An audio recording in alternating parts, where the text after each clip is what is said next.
നമസ്കാരം. പ്രധാനമന്ത്രി നരേന്ദ്രമോദിയുടെ നേതൃത്വത്തിൽ ലോക്സഭാ തിരഞ്ഞെടുപ്പിൽ ബി.ജെ.പിയുടെ ഭരണവും പ്രവർത്തനങ്ങളും വലിയ മുന്നേറ്റമാണ് നടക്കുന്നത്. നരേന്ദ്രമോദിയുടെയും ബി.ജെ.പിയുടെയും നേട്ടങ്ങൾ ലോകത്തെ പല രാജ്യങ്ങളിലെയും രാഷ്ട്രീയ പാർട്ടികളെ സ്വാധീനിച്ചിട്ടുണ്ട്. തുടർച്ചയായി 2 തവണ കേന്ദ്രത്തിൽ അധികാരത്തിലെത്തിയ ബി.ജെ.പി മൂന്നാം തവണയും സർക്കാർ രൂപീകരിക്കാനുള്ള ആവേശത്തോടെയും ആത്മവിശ്വാസത്തോടെയുമാണ് തിരഞ്ഞെടുപ്പിനെ നേരിടുന്നത്.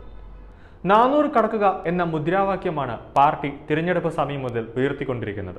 ഉത്തർപ്രദേശ്, മധ്യപ്രദേശ്, ഛത്തീസ്ഗഡ്, ഗുജറാത്ത്, രാജസ്ഥാൻ, ഹരിയാന, ബീഹാർ, മഹാരാഷ്ട്ര തുടങ്ങിയ രാജ്യത്തെ 17 പ്രധാന സംസ്ഥാനങ്ങളിൽ ബി.ജെ.പിയും സംഘകക്ഷികളും അധികാരത്തിലാണ്. ബി.ജെ.പിയുടെ തുടർച്ചയായ വിജയങ്ങൾ ലോകത്തിന്റെ ശ്രദ്ധ ആകർഷിച്ചിരിക്കുന്നു എന്ന് തന്നെ പറയാം. Russia, Australia, Bangladesh, Nepal, Sri Lanka, Vietnam, Mauritius, Uganda, Tanzania തുടങ്ങിയ 9 രാജ്യങ്ങളുടെ പ്രതിനിധികൾ 2024 ലോക്സഭാ തെരഞ്ഞെടുപ്പ് വീക്ഷിക്കാനും ബി.ജെ.പിയുടെ തന്ത്രങ്ങൾ അറിയാനും ഇന്ത്യയിലെത്തുന്നുണ്ട്.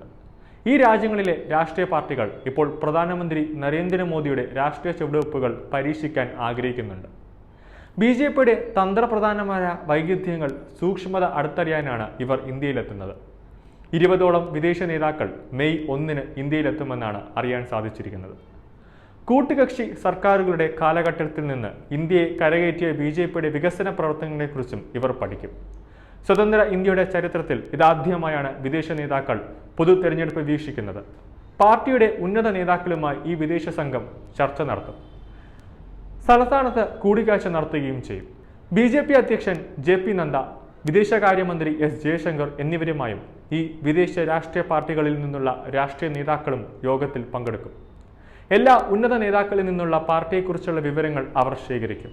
അതിനുശേഷം ഓരോ ടീമായിട്ട് തിരിച്ച് ഓരോ സംഘത്തെയും ഭോപ്പാൽ, ഛത്തീസ്ഗഡ്, ഗുജറാത്ത് എന്നിവിടങ്ങളിൽ തെരഞ്ഞെടുപ്പ് പര്യടനം പഠിക്കാനും മനസ്സിലാക്കാനുമായി അയക്കും. കൂടുതൽ വാർത്തകൾ അറിയുവാനായി ഈ ചാനൽ സബ്സ്ക്രൈബ് ചെയ്ത് ഫോളോ ചെയ്യുക.